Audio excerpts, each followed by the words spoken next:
Le Sud-Liban, l'autre front de la guerre que poursuit Israël depuis le 7 octobre contre les mouvements islamistes.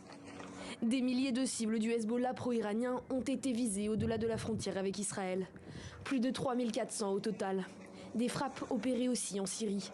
C'est ce qu'affirme l'armée israélienne ce samedi. Jusqu'à présent, nous avons frappé plus de 150 cellules terroristes et éliminé plus de 200 terroristes et commandants dans le sud du Liban. Dans la bande de Gaza, les combats se déplacent vers le sud, soutenus par des bombardements qui s'intensifient. Khan Younes a de nouveau été visé par des frappes nocturnes, mais aussi la ville de Rafah. Ce jardin d'enfants dans lequel des civils s'étaient réfugiés a été touché.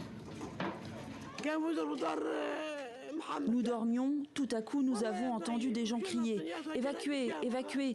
Nous nous sommes donc enfuis vers l'endroit où se trouve ma fille. 5 ou 10 minutes plus tard, ils ont frappé. Situé à la frontière égyptienne, Rafah comptait quelques 200 000 habitants avant la guerre. Ils sont désormais 1,3 million à s'entasser dans des campements de fortune pour fuir les combats plus au nord. Il n'y a pas d'endroit sûr à Gaza. Du nord au sud, il n'y a pas d'endroit sûr.